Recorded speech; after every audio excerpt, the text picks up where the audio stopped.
Not that much water left in here. Eh.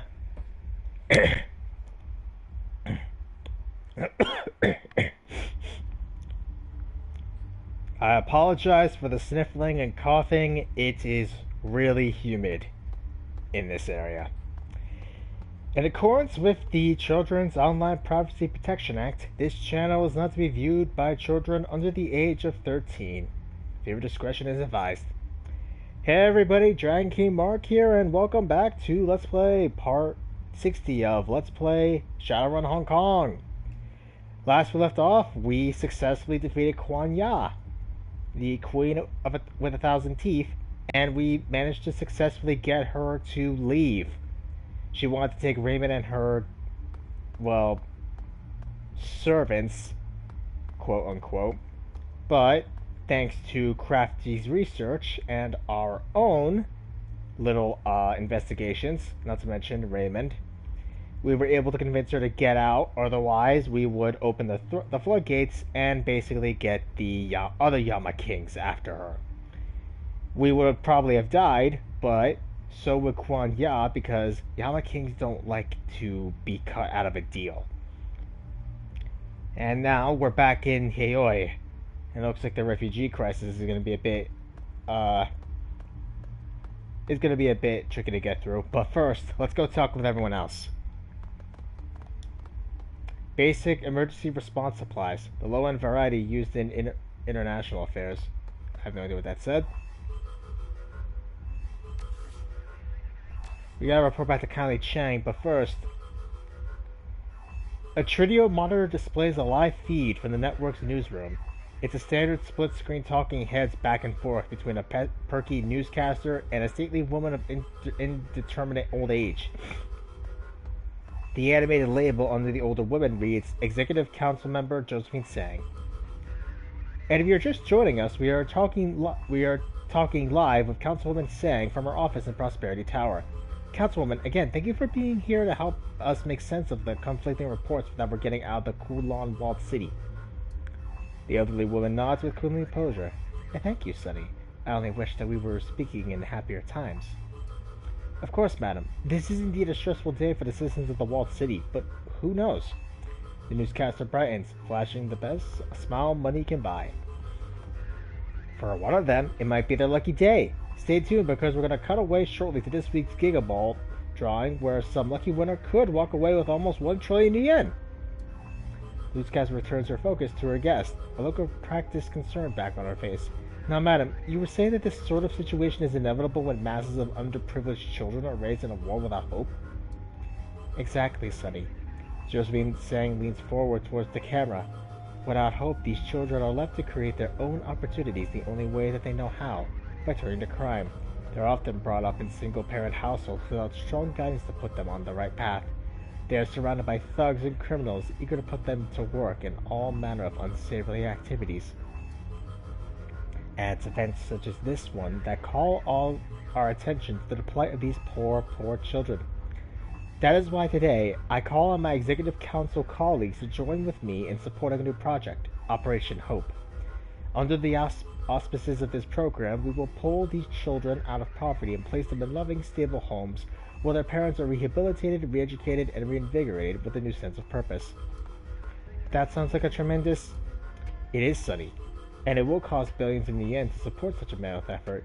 But Tsang Mechanical Services is ready to lead the way through our new charitable foundation, Tsang for Hope. It's time for us to give back to the community, and... The newscaster puts her finger to her ear. Madam Councilwoman, I'm afraid I need to cut you off there. As always, you're doing amazing work for the people of Hong Kong, but her dazzling smile returns. It's time for Gigaball. The older woman smiles contentedly. Of course. Again, thank you so much for joining us and offering your perspective. The newscaster checks the notes in front of her. We have been speaking with Josephine Tsang, entrepreneur, philanthropist, and front-runner to be the next chair of the executive committee. Not for long, she ain't. Not after what just went down. Freddie Ka-Fai greets all comers at the front entrance of Club 88. performed his duty with renewed vigor, much to the dismay of anyone looking to enter with all their dental filings intact. Well, back again. Good to see you too. I gotta thank you for what you said before. I think you see was making a big mistake, a huge mistake. I talked things out with my boss. He leveled with me about his past. Yeah, he had his secrets, but they weren't the kinds of secrets that I thought they were. No glorious pirate career.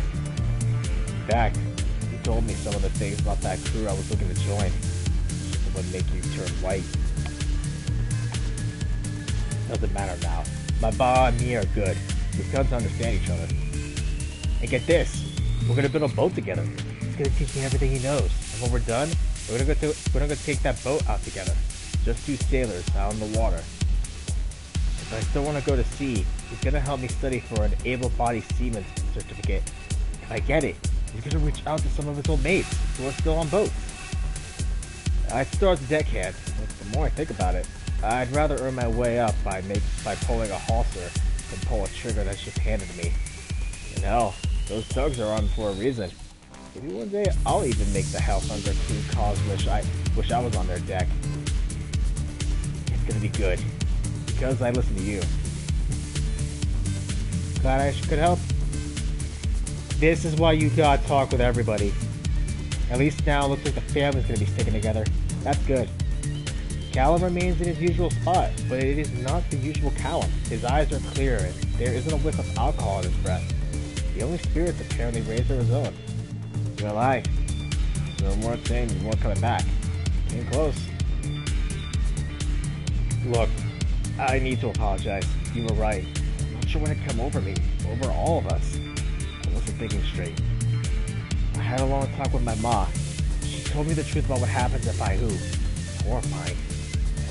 I didn't believe it's possible. Callum nods gravely to himself.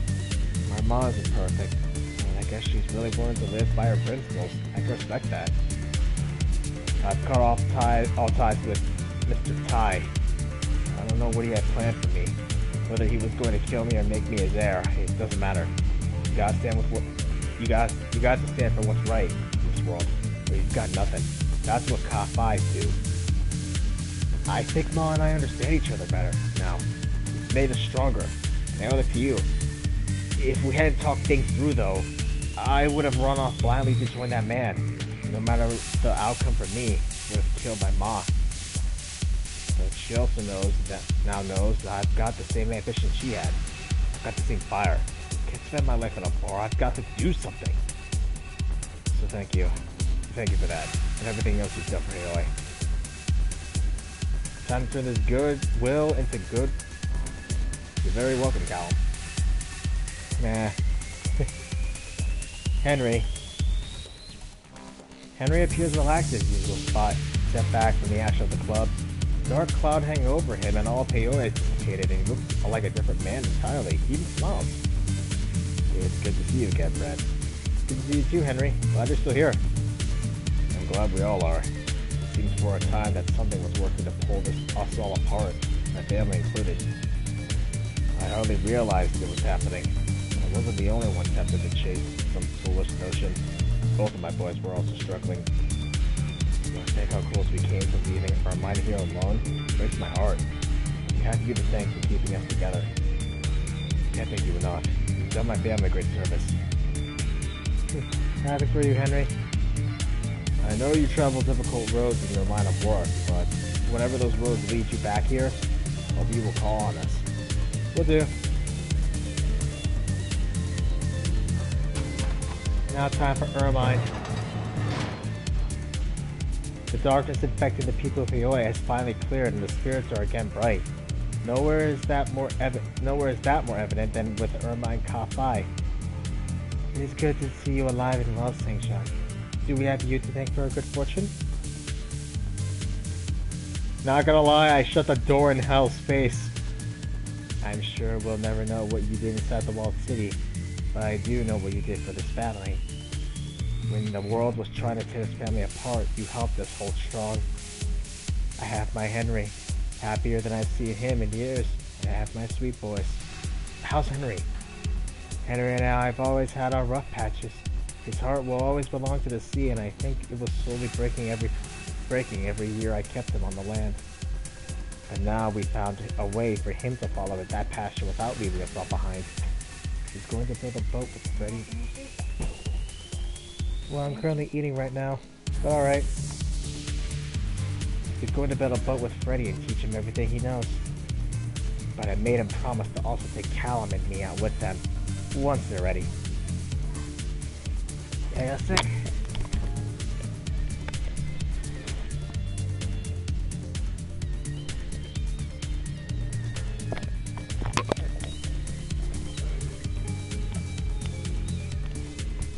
Sorry about that. Mom just came back in with a leftover sandwich she didn't eat. I'll have that for later. So I think he's going to be okay. I think we're going to be okay. How's Callum? We had a very difficult talk, Callum and I. Difficult for both of us, but I owed him the truth. He promised to keep our secret. He doesn't want to see me hurt any more than I've already been. And now that I'm no longer hiding anything from him, I think we can be close again, like when he was younger. We are also discussing how we can pursue university while still helping out here at the club. That's actually nice. How's Freddy? Freddy is, and will always be, my special little man. He was struggling with issues of his own, but he seems better now, thanks to you. He and Henry have talked more in the past few days than I've seen them talk in the past few years. It's been good for Freddy. He's no longer holding on to the fantasies that had been driving him. He's even taking his job here at the club more seriously. I can't think of any other way to say it. My little boy's finally growing up. All 8 feet of him. God, that reminded me so much of my ma and grandma. Hello. How are you doing? I couldn't be better, with everyone safe and sound here with me. You have my undying gratitude. Thank you, Sing-chan. Take care of yourself, Hermione. And with that, looks like the COPPA family is sticking together. This is one of the things that this game encourages. Talk with everybody here. We managed to keep the COPPA family from falling apart. That's good. Keeping family close is always a good option. Okay. Ambrose. Ambrose looks exhausted. He slouches like a sack of rice in his chair, gray bags under his eyes. Despite his bedraggled appearance, robot arms whiz around the clinic, reassembling it from its stint as a refugee bunker. Sing-chan. Boy, it's good to see you. That was nuts. You see the news reports? Meth factory cyanide gas spilled in the walled city caused hysteria. What a crock. I don't know what that was, but it was not that. And I'll tell you what it was. The mechanical arm swings over and points its gripper claw severely at you. It was some dodgy, crazy-ass shit. Do you really want to know? He looks up and down. You know what it was, don't you? Yes, I do. He purses his lips and stares at you penetratingly. Tell me about it later. I've got to take care of the neighborhood right now. It's a mess out there. But once things are back settled, come around again. Drinks are on me. Storytelling's on you. His habitual grin creased back across his face. I make a habit of knowing nothing about the drift runners who move through. But in this case, I bet you got one hell of a tale to tell. The mechanical arm that pointed at you either pats you on the shoulder affirmatively, almost tentatively. Word is you worked off your favors to kindly. Nice job. That's going to be an all-time speed record. So, you're going to stick around?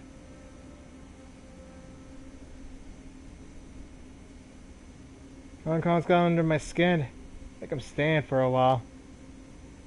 Ambrose grins widely at you. His living eye twinkles. Sahara Combat League races every Tuesday night. Desert War preseason starts next week on Thursday. Potluck style. I provide some wicked homebrew that's also good for cleaning engine parts, but otherwise it's bring your own beer. A bunch of the smuggler boys come over, and Deshi, Jacques, Fang, lots of good folks. You know Skippy, the bone song on Poa Garden? He comes over too. Crafty also sometimes, believe it or not. She's a sweetie. Don't be late. Signature grin grows even wider. Laughing at the pre-show corporate news feed is the best part. Catch you later. Catch you later. His grin collapses into a winsome smile. Shoot straight, watch your back. Always keep a trauma patch and a few spare mags. He winks. If you can avoid it, don't deal with triads. But never, ever on your mother's soul cut a deal with a dragon. Yeah, that's the main thing about Shadowrun. You don't cut a deal with a dragon because they will screw you over. In most cases. Okay, actually in all cases, honestly, but... Law, you're alive! Law stands amidst the typhoon-drenched aftermath of his store. He doesn't look like he's moved all night. Display cases are partially full of water, ragged holes gape in the tarps, drenching the crates and boxes beneath them. Hi. Yo, Sangshan. His voice is haggard. He swears on his feet. Sup? Is your store okay? Well, a lot of this stuff is in bins or waterproof anyway. It's a full-on mess, and a bunch of parts are probably wasted, but it'll be okay. You look like bird shit. What happened? What do you think happened? His voice has a dreamy quality of sleep deprivation. I haven't moved since you last saw me. Sets a pee over the side. This is my barge, and that's my boat. Their names are Kilgore and the Monkey King. I ain't leaving them for some storm so a bunch of crazy people from the Walled City or whatever can strip them clean. He stares forlornly around the half-ruined shop and suddenly breaks into a huge giddy grin. That shit was awesome! Wow, yo, rain's so thick I could hardly see the dock. It totally shut down the Wi-Fi. It's like the Stone Age. He thrusts his clenched fists high into the air, triumphant, heroic. Maximum Law 1, Typhoon Usagi 0. Boom! You're alright, Law. Thanks, Sangshan. You're alright, too. Well, looks around at the mess. I guess it's time to put this back together. How's Raquel treating you? Law pats the Uzi 3, slung comfortably under his shoulder. Kinda like her. Ambrose is gonna teach me how to shoot. He says he can't really use her with a robot arm, so somebody's got to represent geeks with guns around here. I always thought he was a washed-up windbag. He's got a pretty badass dude, once you get to know him. See you later, Law. See you later, Sangshan. Watch your back as you trade and all. Law seems to fumble for words. His eyes fall to your PDA. He pulls himself up with an authoritative bearing. You're still using that piece of crap? That thing uses Scarab chips, but the array core Alex 02 is much better. It's got a PCMA2 motherboard, which is a box of wet noodles.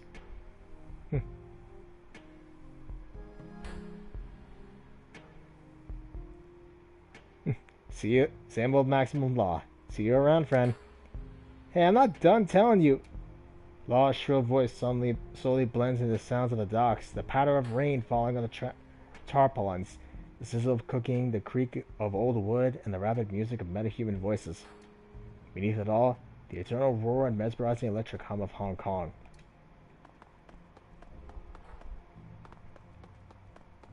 Alright. So now we're just gonna keep doing all the talking with everybody, see how everyone's been. Shen! There you are. Shen nods in greeting as you approach. Good to see you, Sangshan. What can I get for you today? Show me what you got.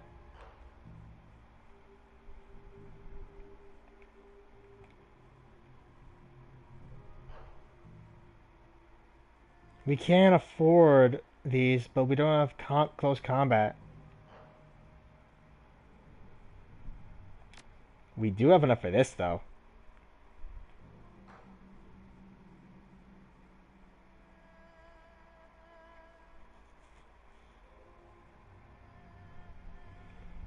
Ooh.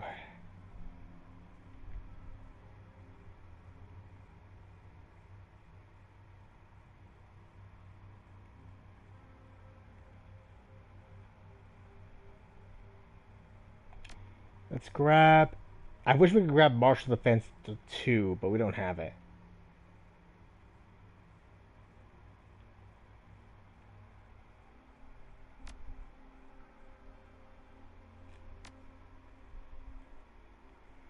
Wow, we got a lot of stuff here. Okay, let's see. Killing Hands and Strive, let's see. Take that out. Take that out. Okay, we don't need Counter-Strike.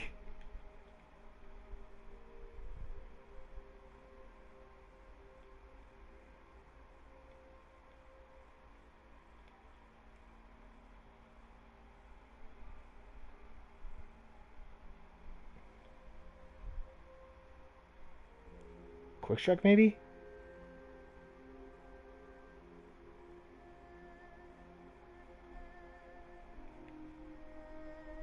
Nah, we're good.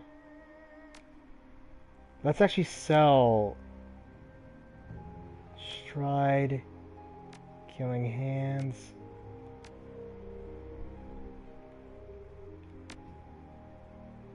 We don't have enough. But we at least got the bonded spells.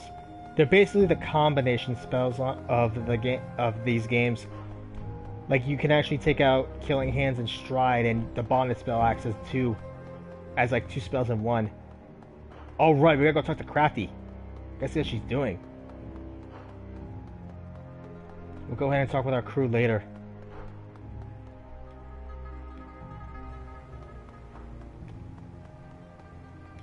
Crafty.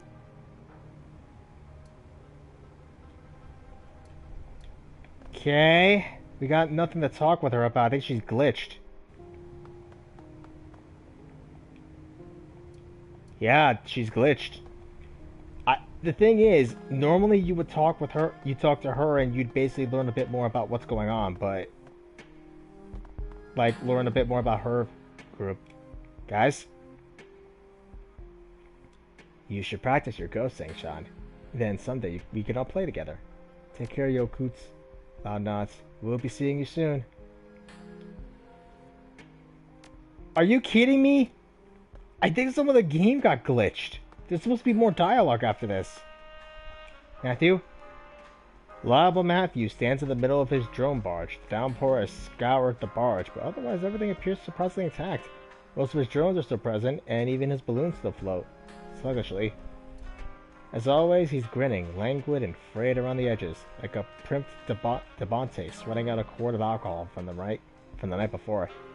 Good morning, beautiful. Welcome back to Robot Paradise.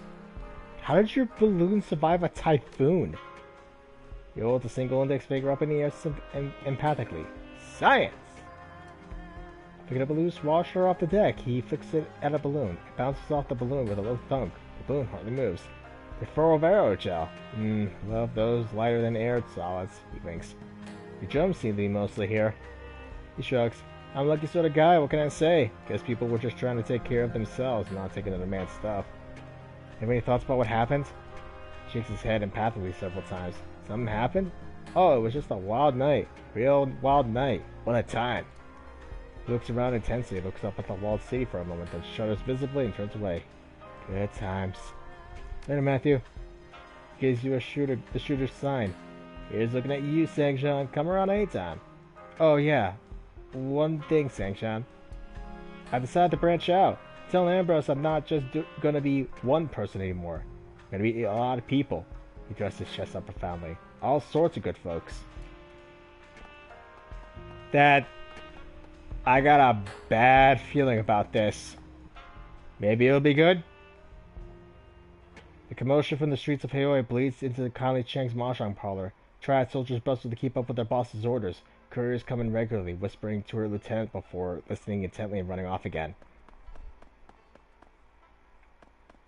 Ah.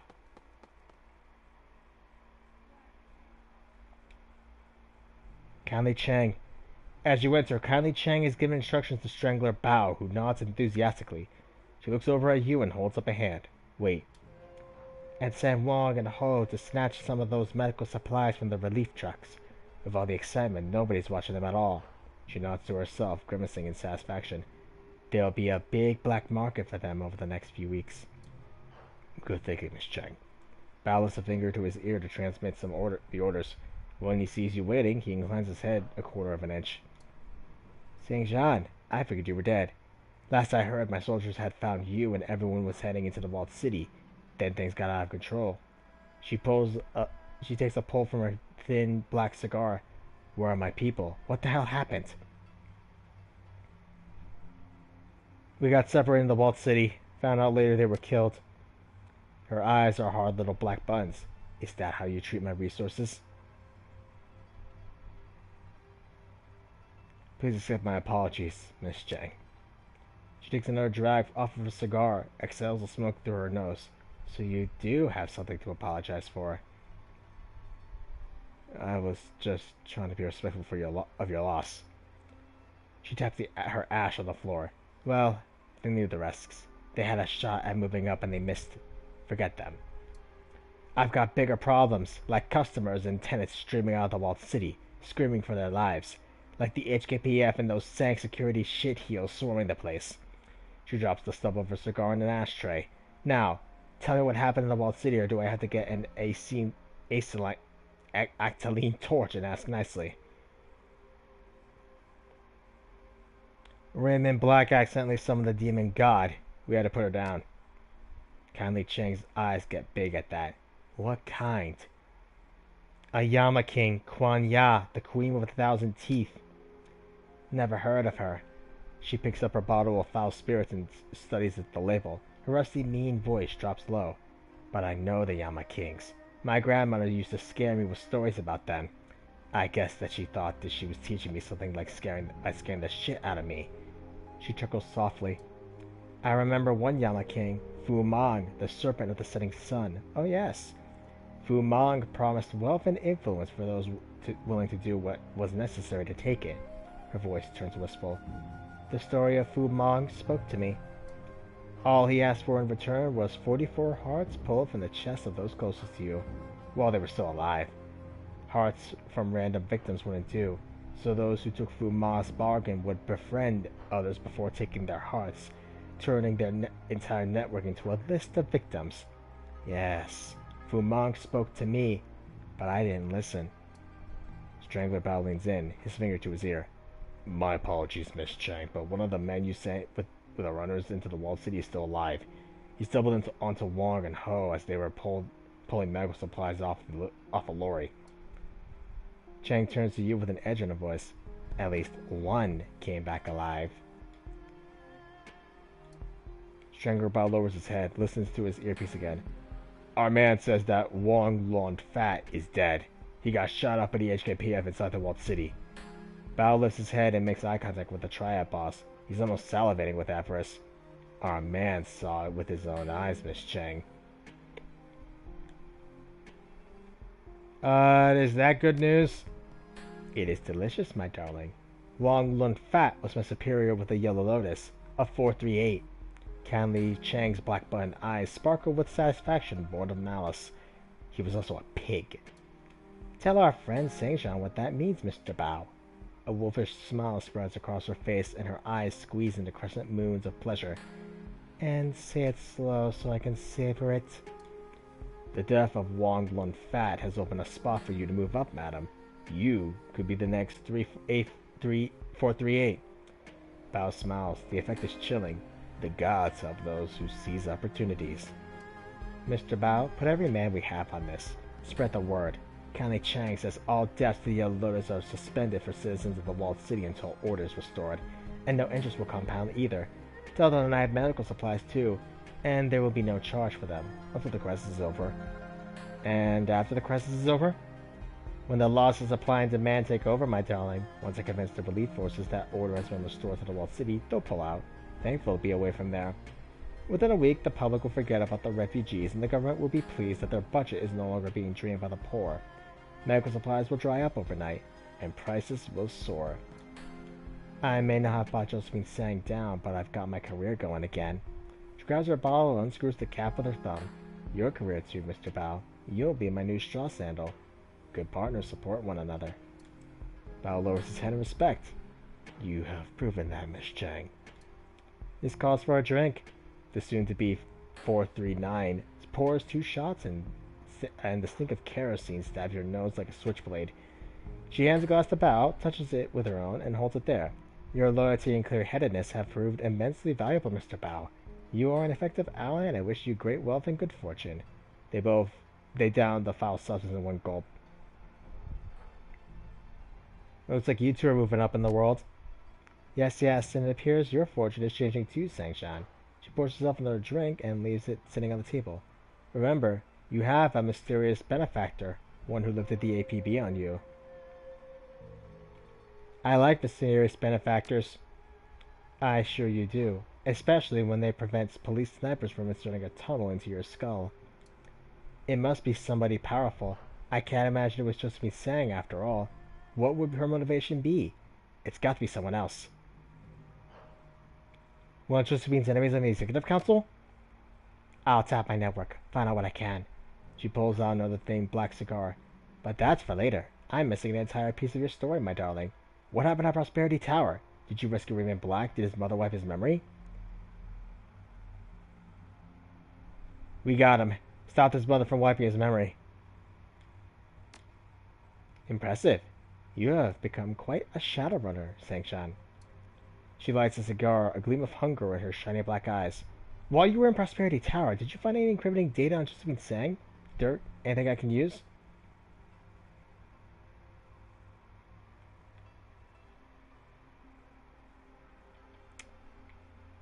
Yep. Financial statements the executive council would love to see. As I recall, you were going to back up the neon truck for this. Conley's face is expressionless. If you have what I'm looking for, you'll be rewarded. Oh, I've got it. Now let's see the neon. The triad boss pulls out a cred stick and wrangles it in front of you. Data first. Then you get this. That's how it works, dear. Done. Conley barks a laugh as the cigar dances in her mouth as she speaks. Now I can take that dried up old bitch to Matt. The boss pulls out a cred stick and tosses at you. The number on the data readout is big. More than twice the payout of a single Shadowrun. With this, Josephine Sang's days on the executive council are numbered. Bow! It appears that my fortunes have truly changed. She pours 2 more shots from her reeking bottle. Our partnership has become quite enriching, Sangshan. She raises her glasses. To my new #1 Shadowrunner, may our partnership continue to bear fruit. To the beginning of something big. Conley Chang watches you drink, smiling at her serpentine smile. Then she pours her glass in one swallow and licks the rim. Now, before I go back to business, I must know. How did you go from rescuing Raven Black to the Vault City vomiting people? Ray built a machine in the Vault City. It accidentally summoned a big bad thing. That's when everybody ran. Well, Ray made a magic fortune machine, but it suffered from a demon summoning glitch. Your foster father created a magical fortune machine? The triad boss cocks her head, raises her cigar to her lips. Please tell me you have control of this device. Please tell me you brought it to me. Nope, sorry. That's a pity. I'm sure there are plenty of people who could benefit from it. Well, this business has certainly proved lucrative for me. Conley Chang studies the glowing tip of her black cigar. I'm in a prime position to be the next Yellow Lotus 438. I've only lost 4 men, and I finally got something I can use against Josephine Sang. And we got Raymond back. And you did what you came here to do. And the gun show, too. You've made quite a splash since arriving in Hong Kong, Sangshan. Many Shadowruns completed in a very short time. The reports from our clients are glowing, mostly. You can also add closing the door on the demon gods to the list. We made a difference. Perhaps for some, for a while. The triad boss leans in, her voice conspiratorial. Listen to me, my sweet. When I was a girl, there had been a pandemic like the virus, but in 2010 it happened. We'd never seen death like that. A quarter of the world's population disappeared. It was miserable. It pushed us to our limits, but the survivors moved on. And then the spike babies started appearing, and the dwarf babies, and then suddenly there were dragons and goblinization and magic, and every time the world changed, we got used to it. So if a demon god decided that the walled city was her new living room and you didn't, whatever you did, what would have happened? She shrugs, sniffs.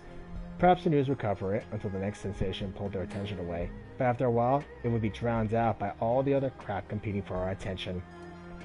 And the demon in the walled city would have become the new normal. Well, the new normal is that the walled city isn't under magical influence anymore. Congratulations. The poor can return to their misery with no interference from magical machines or big bad things because of you.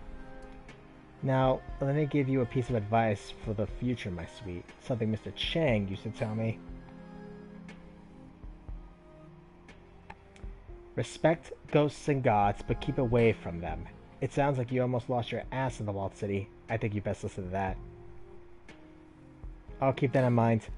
You do that. She stubs her out a cigar, screws the top back under a bottle. Now go get some sleep, Sangshan. You look shit. Like shit. Tomorrow, we'll talk about the future. Beth sounds good. Kylie Chang doesn't respond. She's already moved on. Bow. What's the status of those medical supplies? Let's go to bed. We deserve it. But we got one last talk with our crew. And Dad. I'd say we talked to Crafty, but I don't know what the hell's going on with her. She's not saying anything. Normally she would have by now. She would have basically just said thanks for all the help. Yep. She would have said thanks for all the help. Thanks for helping out with my mom. Thanks for clearing up my mom's name. And those 3 old guys would have said something too. But sadly, no. The scene of the Defiance is quiet, save for the sounds of eating. Raymond and your crew are crowded around Goblet's electric hot plate. Her cast iron pot simmers on top and they hold bowls of soup in their hands. You recognize the smell. Chicken-style soya broth, elbow macaroni, thinned ham, and a helping scoop of egg-flavored protein. Raymond eats heartily. It might maybe be the first meal he's had in days. You eating? Goblet shrugs. Couldn't remember the last time we ate, so we figured we'd hang out for a while. She looks over her bowl at Duncan. Besides, no one could sleep anyway. She means me. I'm too fucked up to sleep. Try not to think about Raymond. Lou takes an enormous gulp of soup, wipes his mouth with the back of his hand. They're just keeping me company, feeding me and pretending not to be tired. Talking about? Shouldn't you get some sleep, Raymond? You've been through hell. I'm afraid I'm still in hell, Mr. Long. Like Duncan, I need time to process all that has happened. I have lived with a profound guilt for 20 years. Coming face to face with my victims has made it all the more acute. You're gonna need to forgive yourself if you're gonna move on. If you're gonna move on with your life. Forgive myself, but that will never happen. Never. The old man stares into his soup, and I won't just move on while thousands continue to suffer because of me. No, my life is here now, I think, helping the people of the walled city to recover, finding a way to undo some of the damage I have done with the fortune engine. He shudders. And her. Isabel stares over her bowl at the wall of the trawler. Her voice is soft. Hard to believe we defeated a god. Demon god. She stirs her soup with her finger. From another plane of existence. Hard to believe that Josephine Sang is going to remain untarnished by this whole thing. The little dicker's face hardens. 20 years of misery. 20 years of suffering. For tens of thousands. Hundreds maybe. That's the way it is. The way the world works. The powerful play their games and the little people pay the price. Josie just does something she has to. Will stares into his soup, squinting in concentration. But one thing doesn't add up for me. Why was Josephine Sang so intent on shutting us down? Why wouldn't she be? You saw what she was responsible for? No, think about it. The HKPF snipers, the plastic-faced man, all the resources that she poured into capturing Raymond and hunting us down. I mean, she's already covered her tracks with that illegal drug lab explosion, right? So why not just let Ray do his thing, then cover it up afterward? Isn't that up? I believe that I have an answer. I noticed it when I saw the fortune engine again for the first time. A module attached to the machine. One that I didn't design. Module? A siphon. Mother was stealing it the whole time. The cast-off positive key from the walled city, reaching it for her own benefit. That is how Sang Mechanical Services rose so quickly.